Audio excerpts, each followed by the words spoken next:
Au milieu du XXe siècle, les bords de la mer Morte sont le théâtre d'une découverte spectaculaire. On découvre dans une grotte, enfermée dans des jarres, les plus anciens manuscrits bibliques à ce jour. Un peu plus tard, on trouve 2 rouleaux de cuivre contenant la liste de trésors enfouis. Commence alors un véritable travail d'investigation scientifique. Quels secrets se cachent derrière ces découvertes? Ont-elles un lien avec le site de Qumran qu'auraient habité les Esséniens? Jésus y a-t-il vécu? De récents travaux ont débouché sur des thèses fantastiques concernant le site et ses habitants.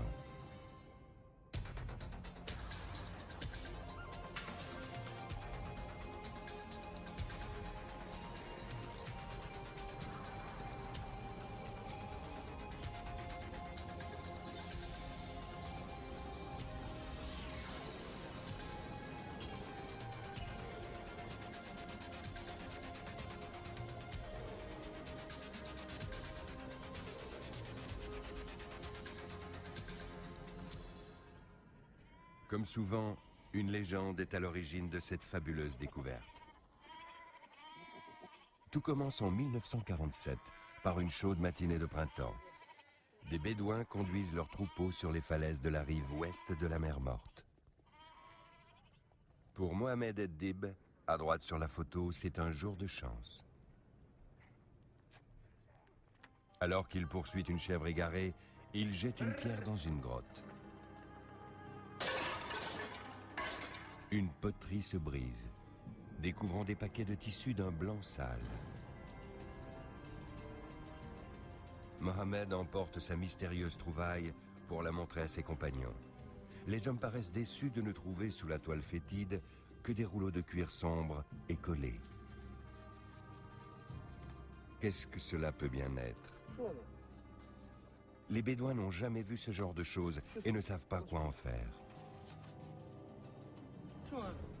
Ils montrent le mystérieux paquet à leurs frères de tribu dans la tente voisine.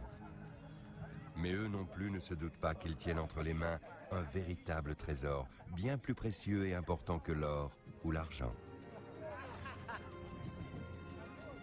À la première occasion, les Bédouins emportent l'objet avec eux à Bethléem. Ils le remettent à Khalil Iskander, un marchand rusé, cordonnier de son état surnommé Kando. Il s'y entend pour confectionner des sandales à partir de vieux morceaux de cuir et monnayer n'importe quelle marchandise, surtout les antiquités.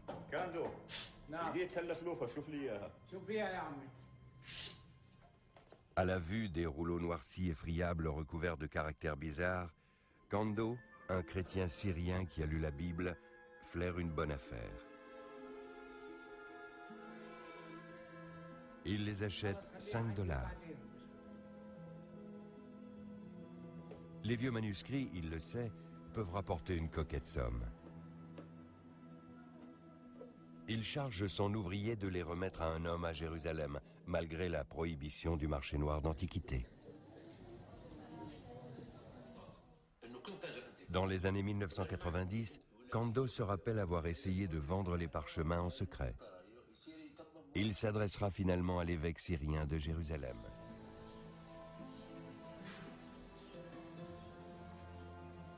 Le métropolite Samuel se porte acquéreur des pièces et demande à en voir d'autres.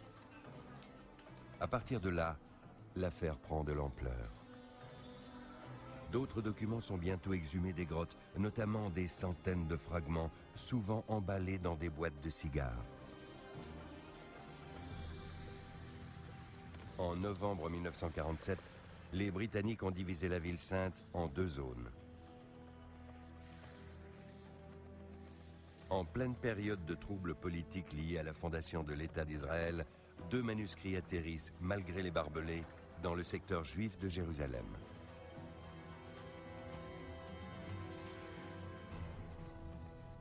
L'archéologue Eliezer Sukenik a un heureux pressentiment. Dès la première expertise, il est certain qu'il a devant lui des originaux bibliques vieux de 2000 ans.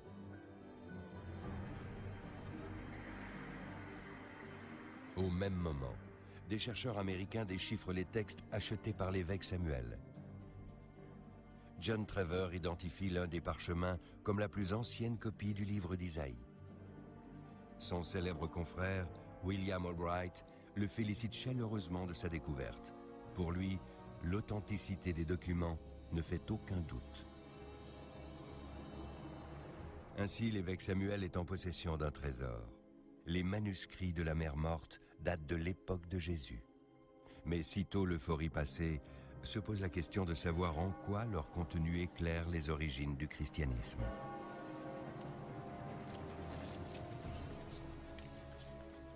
L'évêque met son trésor en vente aux États-Unis. Il demande $1 million pour le grand rouleau d'Isaïe. Sa longueur de 7,34 m laisse perplexe tous ceux qui le voient, et il ne parviendra pas à le vendre. Quelques années plus tard, il passe une annonce dans le Wall Street Journal. À vendre 4 rouleaux bibliques, cadeau idéal pour collèges ou institutions religieuses. L'archéologue israélien Yigael Yadin entend parler de l'annonce. Il réussit à acquérir les plus vieux vestiges de la religion juive et les rapporte dans son pays au nez des services secrets arabes. Printemps 1949. La région de la mer Morte fait désormais partie de la Jordanie. Une équipe composée de chercheurs de l'école biblique et archéologique française de Jérusalem et du département des antiquités jordanien se rend aux grottes. Mais ils ne sont pas seuls. Kando, le cordonnier, a monté sa propre expédition de fouilles. Universitaires et contrebandiers bédouins se livrent une concurrence féroce autour d'un butin convoité. Les scientifiques recherchent systématiquement d'autres grottes et d'autres manuscrits. La poussière et la puanteur des déjections de chauves-souris sont telles qu'ils sont obligés de porter un masque. Ils arrivent toujours trop tard. Les Bédouins ont déjà vidé les lieux et revendent leurs trouvailles une fortune.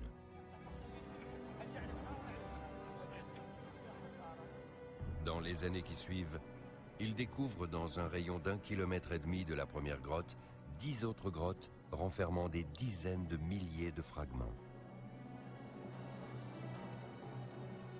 Dans la seule grotte numéro 4, ils trouvent des fragments provenant de plus de 600 manuscrits. Qui les a apportés ici et pourquoi? Certaines grottes se trouvent dans les environs de Qumran. Les Esséniens, une secte religieuse de l'époque de Jésus, ont-ils vécu ici? Ont-ils rédigé les textes avant de les cacher dans les grottes? Pilotée par le père dominicain Roland Deveau, une équipe internationale du musée Rockefeller de Jérusalem se met au travail en 1953. Il faut classer et déchiffrer des milliers de fragments de textes. Avec plus de 80 000 fragments, dont la plupart sont à peine plus gros qu'un timbre, les chercheurs s'attellent au plus grand puzzle du monde, et la plupart atteindront leurs limites personnelles. Le théologien protestant John Strugnell se convertira au catholicisme. L'abbé Joseph Milik abandonnera son ministère pour se marier. Épuisé, John Allegro deviendra partisan de l'ésotérisme. Juin 1956. Annonce sensationnelle. On a réussi à ouvrir les 2 rouleaux de cuivre et à en lire le contenu. Les gros titres de la presse internationale parlent d'un fabuleux trésor sur la mer Morte. Des experts ont découpé la mince feuille de cuivre et l'ont restaurée à grands frais. Une liste rédigée en hébreu fait état d'immenses richesses situées à 64 endroits. Mais la partition du pays rend toute chasse au trésor impossible pour les Israéliens.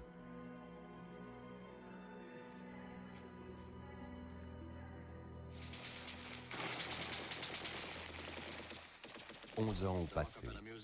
Durant la guerre des 6 jours, les troupes israéliennes prennent d'assaut le musée Rockefeller à Jérusalem-Est et tous les objets trouvés sur la mer Morte qu'il contient. La forme des jarres provenant des grottes inspire l'architecture du sanctuaire du livre, un bâtiment du musée d'Israël qui abrite les précieuses découvertes de la mer Morte. La plupart des textes rédigés en hébreu sont des copies de l'Ancien Testament. À quoi viennent s'ajouter des prières, des commentaires de passages de la Bible, des visions de l'Apocalypse et les règles d'une communauté religieuse, le Yahad. Alors que la publication des textes trouvés dans les 11 grottes se fait attendre, les spéculations les plus folles circulent. Y a-t-il eu une intervention du Vatican? Censure-t-il un contenu explosif? Les chercheurs ont-ils découvert des choses qui auraient dû rester secrètes?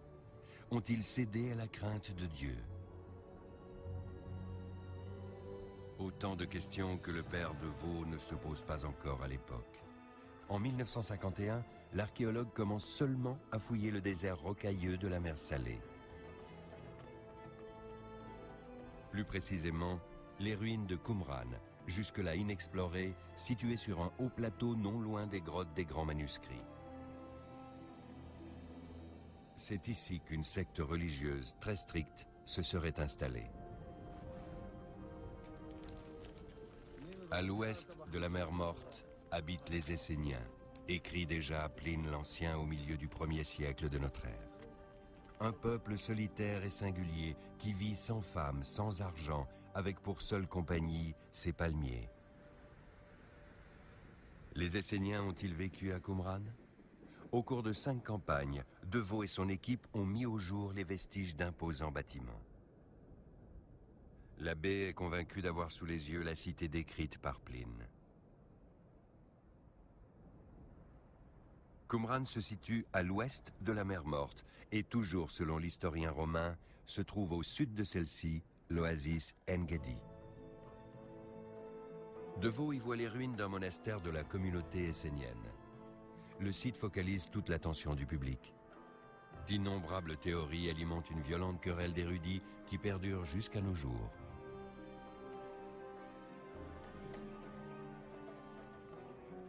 Qui a rédigé les écrits? Qui vivait à Qumran? Quel rôle jouait la cité? C'est un endroit exceptionnel, car c'est le seul monastère qui existait au 1er siècle avant Jésus-Christ. C'est le premier monastère en Occident. Si je me fie à ce qu'on a écrit sur les Esséniens depuis 40, 50 ans, alors les gens que j'ai trouvés ne sont certainement pas des Esséniens. Mais s'ils le sont, alors la description qu'on en a faite n'est pas tout à fait juste. Alors, c'est la porte ouverte à toutes les interprétations et je pense que chacun y met peut-être beaucoup trop de soi-même pour être objectif. Chacun voit midi à sa porte à Qumran et de là vient la difficulté. J'ai un peu plus gros qui ont été trouvés sur À l'école biblique française de Jérusalem, l'archéologue Jean-Baptiste Imbert a pris le relais du père Roland De Vaux. Et puis je peux donc vous montrer une jarre un peu plus complète. Ça, ce sont des jarres à manuscrits. Plusieurs exemplaires de cette jarre caractéristique de l'époque ont été retrouvés et dans les ruines et dans les grottes, ce qui démontrerait une corrélation entre les deux endroits. En 1971, De Vaux meurt subitement, laissant derrière lui une immense quantité de matériel dans des cartons mal étiquetés. Il n'a pas pu publier le résultat définitif de ses fouilles. Imbert tente de faire le point sur ses archives. De Vaux tenait un journal de fouilles quotidien très détaillé. Y figuraient même les feuilles de paie des ouvriers avec l'empreinte du pouce en guise de reçu. Sa méthode est celle utilisée à l'époque, mais n'en demeure pas moins imprécise. De nombreuses données ont été égarées, d'autres n'ont même pas été consignées. Les petites découvertes ont été négligées. L'archéologue a pu identifier 3 vagues de peuplement à Qumran, dont la première remonte à l'âge de fer. Mais il ne définit pas clairement les couches géologiques et ne peut donc pas classer le matériel correspondant. Bien qu'il soit incapable de prouver que les Esséniens ont bel et bien vécu à Qumran, sa théorie est désormais largement admise par la communauté scientifique. Mais que sait-on au juste sur les Esséniens? La secte religieuse fait son apparition en 150 avant Jésus-Christ, puis retombe dans le néant après la conquête romaine en 68 après Jésus-Christ. À l'époque de Jésus, les Esséniens forment l'un des plus importants partis religieux de la région. Leurs 400 membres sont dispersés à travers toute la Judée, mais surtout à Jérusalem. La fondation de la secte est très certainement liée à la conjoncture politique de cette période. Jérusalem en 160 avant Jésus-Christ. Au centre de la ville se dresse le majestueux temple de Yahvé, cœur du judaïsme. Les conquérants séleucides soumettent le pays de force, imposent la culture grecque et profanent le lieu sacré. Les cérémonies du culte et des sacrifices, la circoncision et le sabbat sont punis de la peine de mort. Désormais, Zeus sera le Dieu suprême. C'est une atteinte au judaïsme sans précédent.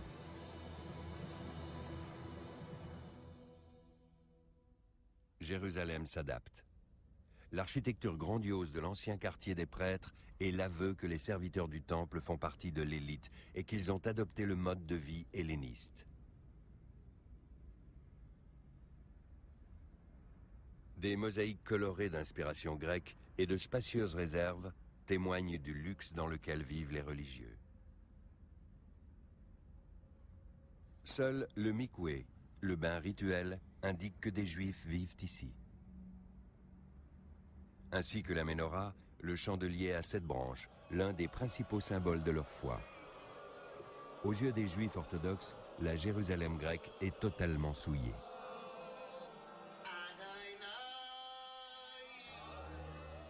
Mais le pire reste à venir. En l'an 152 avant Jésus-Christ, un drame se produit. Jonathan, de la tribu des Maccabées, usurpe la fonction de grand prêtre, contraignant son prédécesseur à l'exil. Celui-ci est-il le mystérieux maître de la justice, mentionné dans les textes retrouvés dans les grottes? Les Esséniens sont-ils ceux qui l'ont suivi dans le désert? Les rouleaux mentionnent les fils de la lumière qui veulent restaurer l'autorité de Yahvé. La région vers laquelle il se dirige a sinistre réputation. Les historiens de l'Antiquité relatent des histoires macabres sur les sels délétères et les miasmes sulfureux de la mer Morte. Selon Pline et Strabon, ces bords sont des endroits maléfiques où aucune vie n'est possible.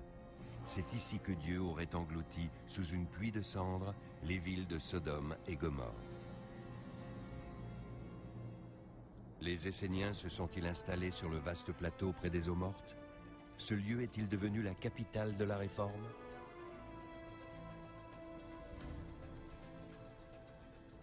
Qumran n'est-elle qu'une propriété romaine ou une base militaire? Toujours est-il qu'au début de l'ère chrétienne, entre 30 et 120 hommes y vivent. Une tour immense, de hautes murailles. Derrière, un bâtiment principal et plusieurs annexes, mais surtout des installations hydrauliques. Un réseau de canalisation alimente plusieurs bassins de différentes tailles, en partie couverts d'un toit. On accède à certains bassins en descendant des marches. La plupart des scientifiques identifient ces installations avec des bains juifs. L'escalier scindé en deux rappelle la tradition juive qui sépare, pendant le culte, les purs des impurs. Mais ce n'est pas une preuve de la présence des Esséniens.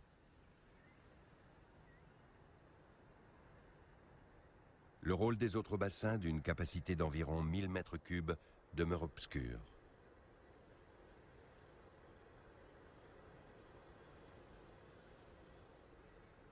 La ville est traversée par un réseau de canaux et d'aqueducs. Faute de documents, les chercheurs sont incapables de dire à quelle époque ils appartiennent ou d'en définir la date de construction.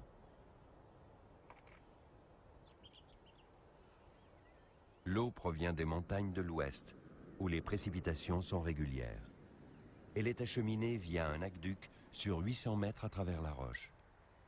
Une savante construction hydraulique en plein centre d'un paysage rocailleux et aride. À Qumran, il n'y a pas de source. Mais à Ain Feshra, une oasis située à 3 km de là, l'eau douce jaillit du sol. Pour la majorité des scientifiques, cet îlot de verdure dans la plaine est un avant-poste agricole de Qumran.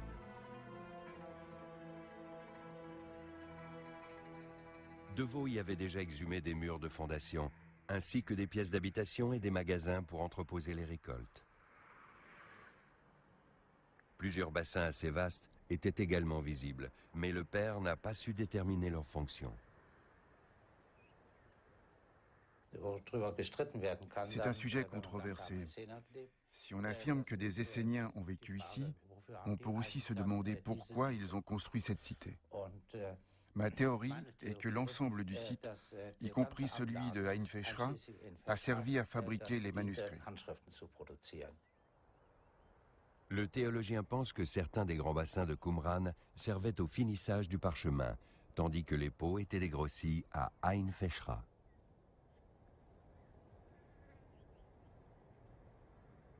D'autres bâtiments seraient aussi dédiés à la fabrication des rouleaux.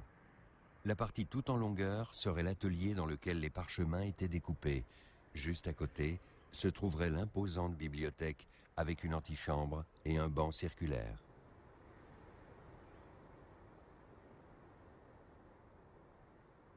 Le vestibule était, à mon avis, la salle de lecture de la bibliothèque. On considère souvent cette pièce comme une simple salle de réunion, où les gens s'asseyaient contre le mur. Mais derrière, on voit une porte avec un guichet.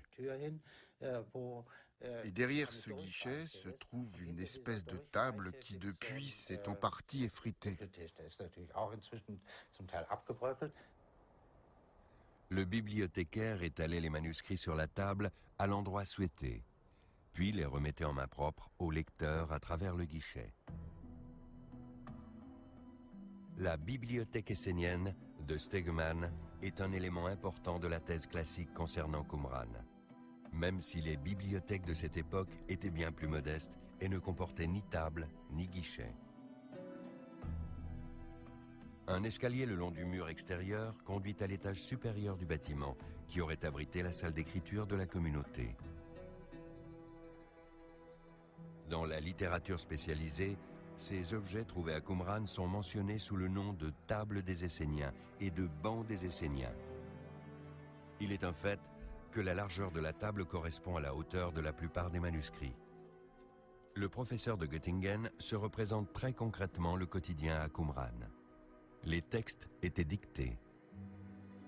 Les religieux écrivaient à ces tables durant des heures. Comme ils pensaient que la fin du monde était imminente, ils considéraient que leur principale mission était d'étudier la Bible et de la recopier. Les copies, selon le professeur Stegman, étaient en priorité destinées aux communautés esséniennes du pays. La rédaction des manuscrits a mobilisé plus de 100 copistes avec des écritures différentes. Certains passages ont été revus et complétés ultérieurement afin de corriger les erreurs d'audition.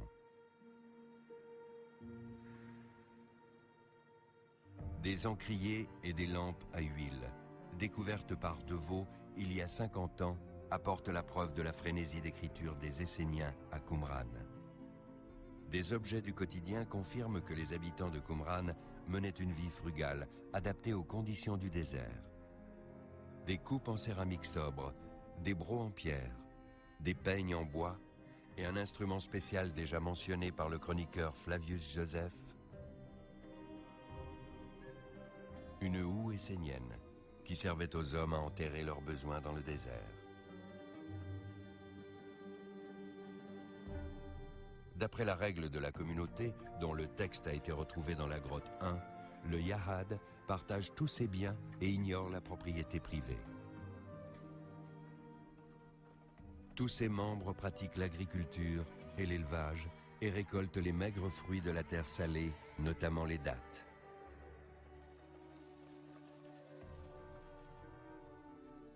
Les repas sont pris en commun. L'un des membres préside la tablée et dit le Bénédicité. À la place du calendrier lunaire utilisé dans le judaïsme, ils adoptent le calendrier solaire, plus précis. On a retrouvé un disque en calcaire gravé qui pourrait être un cadran solaire.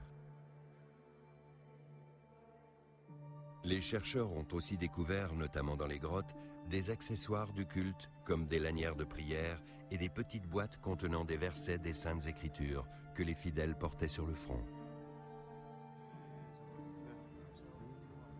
Que le Yahad et les Esséniens ne fassent qu'un reste à prouver, car on ignore comment se nommaient les réformateurs. Le nom grec d'Essénoi leur a été attribué par des historiens de l'Antiquité, comme Flavius Joseph.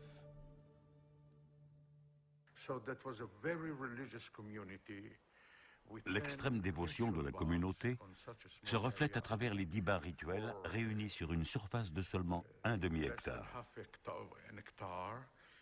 C'étaient des bains d'assez grande taille. Ils formaient une communauté très pieuse, très stricte, très soudée. Ils partageaient tout. À l'époque, c'était exceptionnel. Celui qui entre dans la communauté fait le serment de ne jamais dévoiler ses connaissances ésotériques. La pureté est le commandement suprême. La pureté à tout point de vue. L'eau vivante alimente le bain rituel. Les hommes se purifient avant chaque prière et chaque office.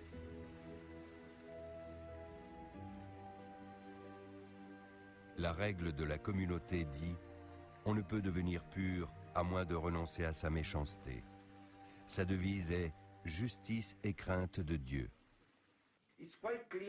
Il est tout à fait évident que nous avons affaire à une secte, à des gens qui se considèrent comme la véritable Israël, qui sont en rupture avec le judaïsme officiel et qui attendent leur salut.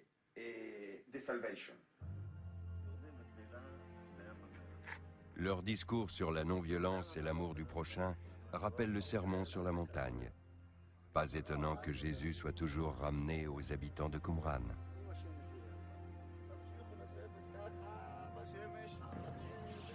Les membres de la secte observent la nature, lisent l'avenir dans le tonnerre et les éclairs et se préparent à la fin du monde.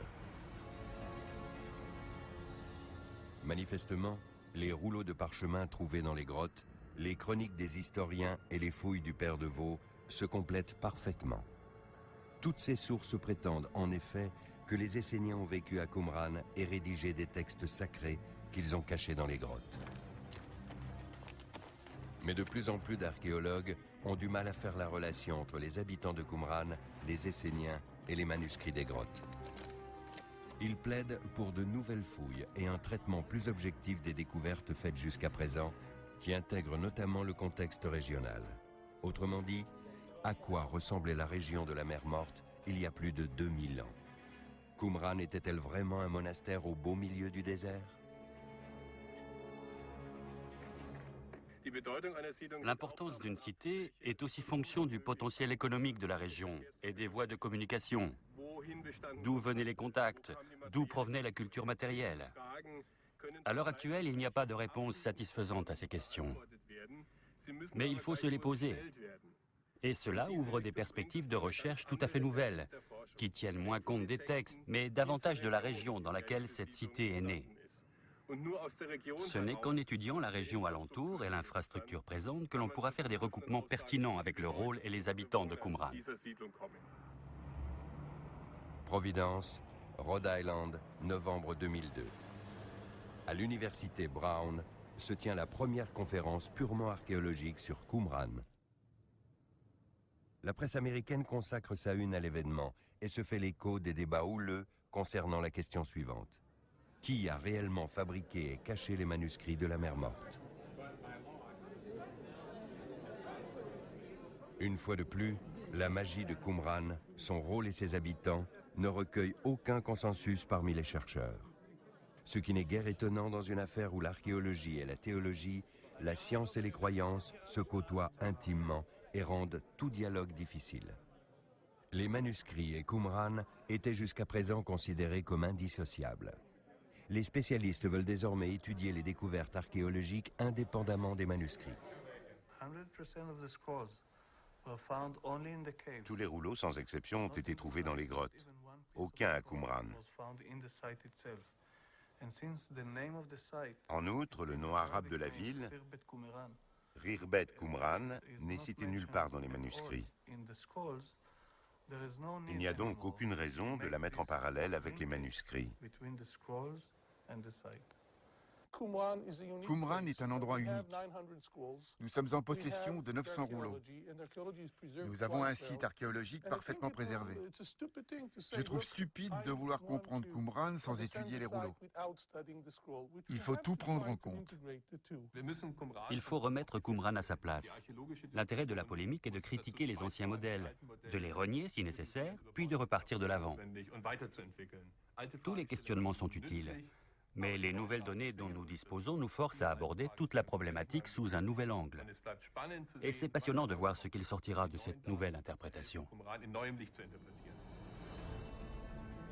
Pour les archéologues qui planchent sur l'histoire de la cité de la mer Morte, le modèle des Esséniens de Qumran est depuis longtemps périmé. Ils remettent notamment en question la prétendue situation exclusive du lieu. Ils demandent des comparaisons avec d'autres sites des environs. Le professeur israélien Isar Hirschfeld est sur une piste, à quelques kilomètres seulement de Qumran. Quelle était autrefois l'importance économique de la région de la mer Morte, le point le moins élevé de la planète? Il y a 2000 ans, son niveau d'eau était supérieur d'environ 2 mètres à celui d'aujourd'hui. Là-dessus, les chercheurs sont unanimes. Le professeur Hirschfeld cherche à démontrer que cette contrée était jadis très fréquentée et qu'elle n'avait rien d'inhospitalier comme l'ont affirmé les écrivains de l'Antiquité. Elle était aussi riche, à en croire ses vieilles pièces de monnaie. Pour l'universitaire, ce trésor témoigne sans le moindre doute d'un commerce dans l'Antiquité. Une ancre d'un côté, un gouvernail de l'autre. À l'évidence, ces pièces datent du règne d'Alexandre Janet, un siècle avant Jésus-Christ. C'était alors un moyen de paiement courant, y compris pour les habitants de Qumran.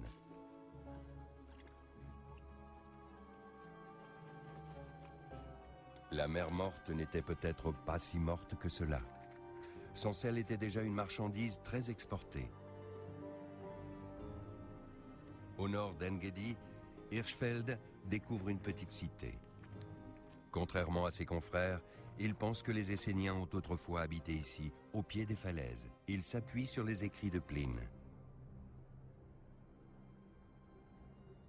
L'endroit s'appelle Infra Os En-Gada. Infra peut vouloir dire sud ou au-dessous. Hirschfeld traduit « Au-dessous de la cité des Esséniens se trouve En-Gedi ». Il est vrai qu'il aperçoit l'oasis depuis le site de fouilles. Les hauteurs d'En-Gedi abritaient-elles un autre centre essénien, ou le vrai? Est-ce qu'on y venait seulement pour travailler?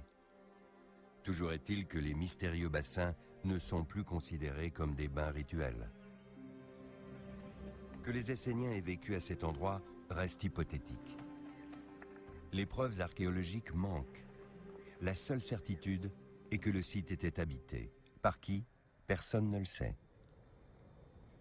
Le théologien Jürgen Zangenberg tente de répertorier les ruines de Qumran indépendamment des textes. À la lueur des derniers travaux, il apparaît clairement que la cité ne renferme rien de typiquement essénien. Même la cuisine et la salle commune ne sont pas une preuve convaincante de la présence de la secte religieuse. Nous sommes incapables d'identifier les Esséniens d'après des éléments précis de leur culture matérielle. À cette époque, la culture matérielle du judaïsme n'était pas spécifique à un groupe. Autrement dit, nous ne pouvons pas déduire la présence d'un groupe donné à partir de certaines découvertes bien déterminées.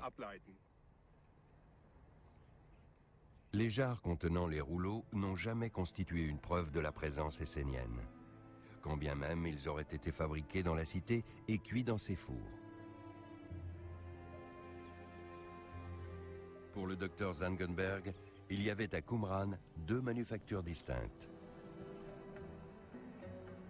Peut-être une forge, mais en tout cas un atelier de céramique avec des fours et des bassins de sédimentation pour récolter l'argile. Ce genre de four est encore utilisé au Proche-Orient pour faire cuire des écuelles et des cruches comme il y a 2000 ans.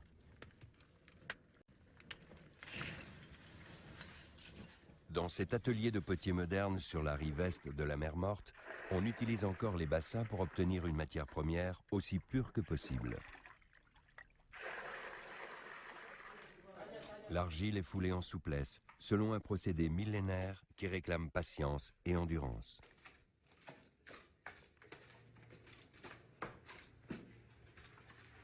La forme des poteries n'a guère changé. Même à l'ère du réfrigérateur, les jarres servent à conserver les olives et autres denrées alimentaires. Les experts affirment que les jarres de Qumran étaient très communes à l'époque. Seule leur fonction est originale, un asile sûr pour les manuscrits fragiles. Les céramiques trouvées à Qumran ne furent pas toutes confectionnées sur place. Certains tessons portent la marque de fabrique des Nabatéens, les légendaires marchands d'encens de la rive est de la mer Morte. Vu sa situation stratégique et sa tour immense, Qumran était certainement un petit centre économique avec des échanges commerciaux très importants.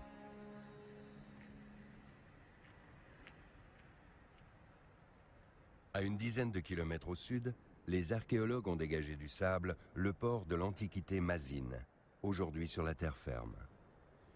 La jetée sur laquelle accostaient les navires est bien conservée. Les chercheurs datent l'ouvrage du 1er siècle avant Jésus-Christ, l'âge d'or de Qumran.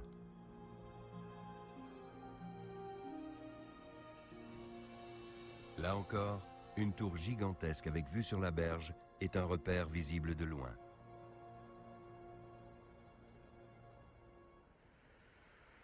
À seulement 2 kilomètres de Mazine se trouvent les ruines d'Aïn et-Tourab.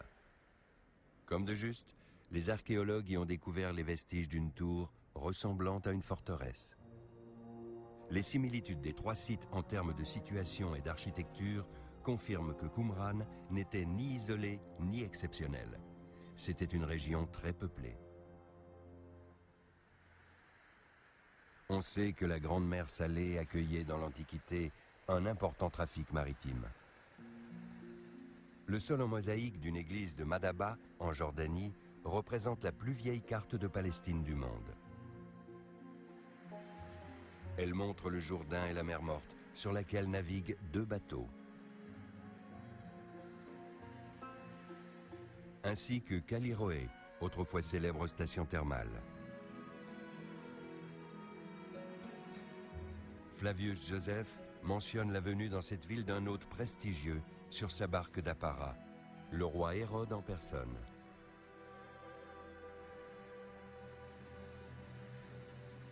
Le roi, très malade, cherchait à apaiser ses souffrances. Il souffrait d'ulcères et de dyspnée et espérait des sources chaudes des bords de la mer Morte une guérison totale.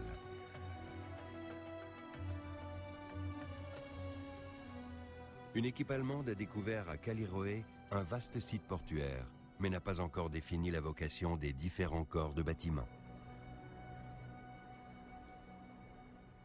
Il y avait peut-être au bord de l'eau un somptueux déambulatoire avec un toit soutenu par des colonnes. De sa villégiature, Hérode pouvait contempler le plateau rocheux sur lequel s'élevait Qumran. Il employait peut-être dans sa résidence d'été à Callirhoé des oniromanciens esséniens. Flavius Joseph note que le souverain appréciait leurs dons. Les sources minérales de Callirhoé étaient très prisées des écrivains de l'Antiquité, ce qui ne les empêchait pas d'inventer des histoires macabres sur la mer Salée. Ils étaient sans cesse à l'affût de sujets sensationnels pour divertir un public par ailleurs dorloté. L'oasis de Callirhoé était ravitaillée par la forteresse d'Hérode, Machaerus, située à quelques kilomètres plus à l'intérieur des terres. Cette forteresse impressionnante fut le théâtre d'un meurtre sordide. C'est là que la belle Salomé dansa pour le roi Hérode et qu'elle obtint en récompense la tête de Saint Jean-Baptiste.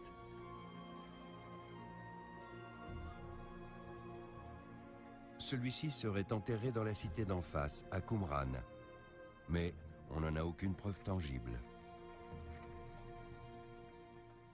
Le cimetière de Qumran. Ces tombes sont délimitées par des alignements de pierres. Les premiers chercheurs y ont vu un site typiquement essénien, sans comparaison avec d'autres nécropoles de la même époque. Jürgen Zangenberg, qui a choisi de ne plus se référer aux manuscrits, remet en cause la thèse classique. Les habitants de Qumran n'avaient pas de rite funéraire particulier et enterraient leurs morts dans des tombes individuelles, la plupart orientées nord-sud, comme à Jéricho, entre autres.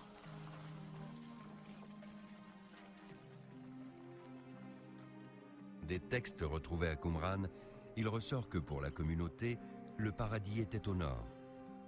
Comme les premiers chercheurs ont identifié le Yahad avec les Esséniens, ils ont vu dans le cimetière un héritage de ce peuple. Ce qui compte, ce n'est pas tant l'orientation de la tombe que celle du corps du défunt. On constate certes qu'une majorité regarde vers le nord, mais qu'environ 30% regardent vers le sud. Il est donc impossible d'en tirer une règle et d'établir des comparaisons avec les textes. Je pense que l'orientation des tombes découle d'une gestion optimale de l'espace disponible et qu'elle n'a pas de fondement religieux particulier. La pénurie d'espace explique aussi pourquoi les rangées de pierres en bordure de la nécropole exposée au nord sont orientées à l'est. La découverte de squelettes de femmes va aussi à l'encontre de la thèse en faveur des Esséniens, car les fils de la lumière étaient censés vivre comme des moines sans famille. Les assertions selon lesquelles les tombes des femmes dateraient d'une période plus récente sont contestées par plusieurs experts. En l'absence d'investigations plus poussées, il faut se contenter d'établir des comparaisons. Comme la nécropole de Khirbet Kazon, dans l'actuelle Jordanie, une dernière demeure nabatéenne. Les tombeaux abritaient des sépultures individuelles, orientées au nord, comme à Qumran.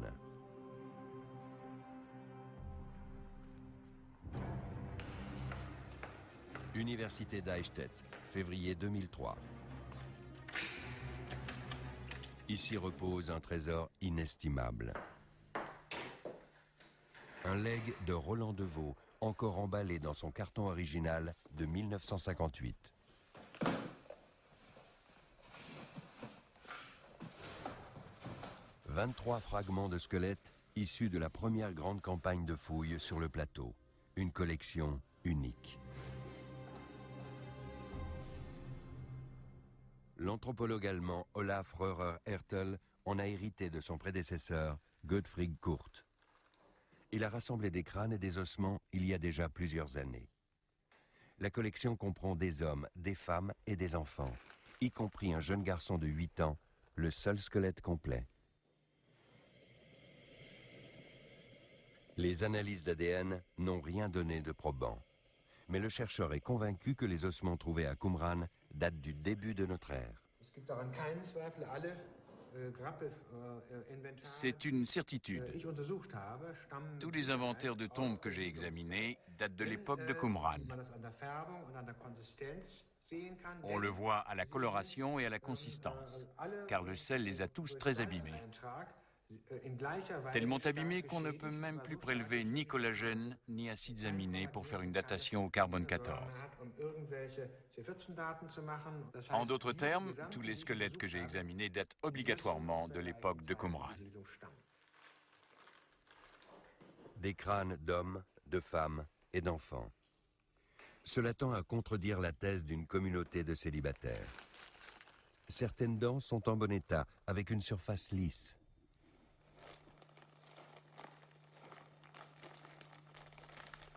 D'autres, en revanche, présentent un clivage très net, ce qui indique un régime à base de céréales.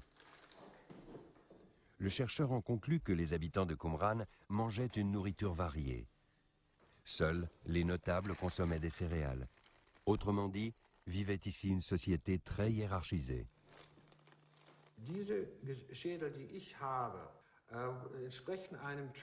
Ces crânes correspondent à un type robuste, très répandu dans la vallée du Jourdain depuis le Mésolithique.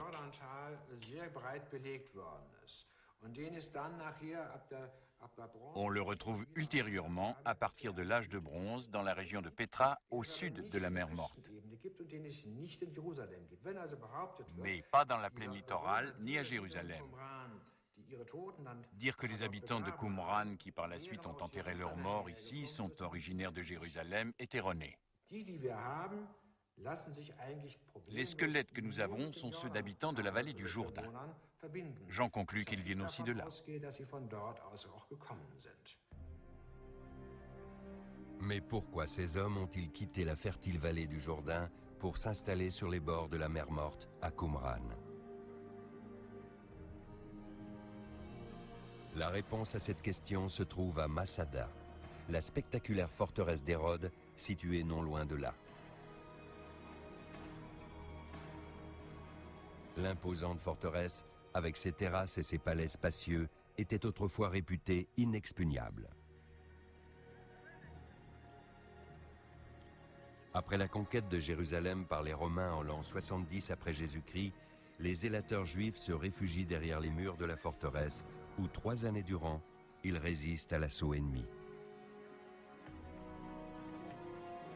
Les souverains du Tibre ne doivent leur victoire qu'à une rampe gigantesque. Celle-ci est construite par des prisonniers de guerre avec des pierres, de la terre et des troncs d'arbres. Les Romains n'ont pas dû aller chercher le bois très loin, ils devaient pousser à proximité. Nous savons désormais qu'il y a 2000 ans, Masada était environnée de verdure. La région qui s'étend du nord de Jéricho jusqu'à la pointe sud de la mer Morte était l'une des zones de culture les plus productives de Palestine.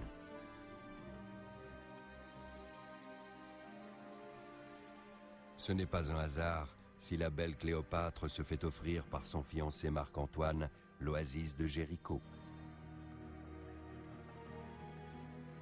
La reine d'Égypte met non seulement la main sur les importantes cultures de dattier, particulièrement lucratives, mais aussi sur une essence très précieuse qui, à l'époque, pousse dans la région, le balsamier. Il a depuis longtemps disparu à l'état sauvage et n'est plus cultivé que sous serre. Le bois de balsamier, à l'époque de Qumran, est une marchandise très prisée. Sa résine sert de matière première en médecine et en cosmétique pour les parfums et les encens. La mer Morte offre aussi des gisements d'asphalte naturel, très rares.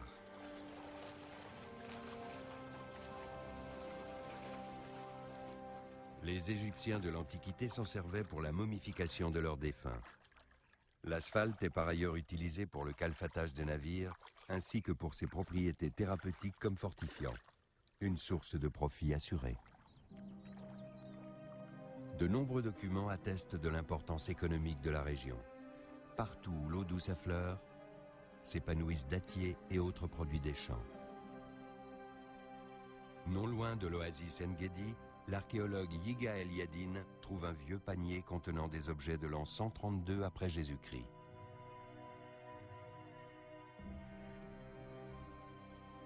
Parmi ces objets, un miroir à main ouvrant, mais surtout une liasse de papyrus.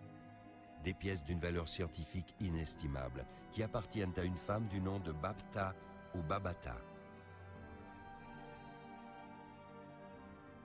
Elle possède des terres immenses sur la rive sud de la mer Morte. À l'approche des Romains, Babata s'enfuit.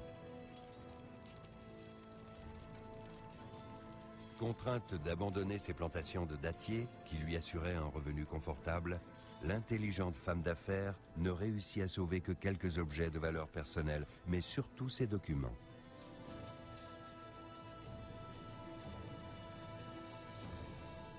Un groupe pluridisciplinaire d'experts a établi que toute la région à partir de Jéricho jouissait d'une grande influence économique. Tout autour de Qumran, sur les bords de la mer Morte, le commerce est intense et lucratif. L'infrastructure permet d'exporter des marchandises par terre et par mer. L'existence de 9 ports et mouillages a été archéologiquement prouvée. Les habitants du plateau entre 150 avant Jésus-Christ et 68 après Jésus-Christ vivent dans une contrée fertile et non dans un désert comme aujourd'hui.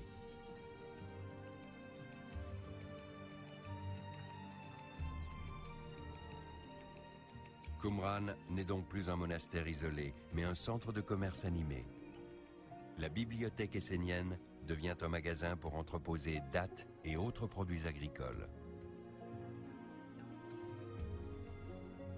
À la table des Esséniens, s'assoient non plus des religieux, mais des exploitants agricoles qui règlent les salaires et les ventes. Dans les salles, des scribes appliqués écrivent non plus des textes bibliques, mais des listes de produits et des additions. À la place de rouleaux sacrés, des ouvriers rangent dans des jarres des dates séchées. Si on fait abstraction des manuscrits, vit ici une population juive tout à fait ordinaire.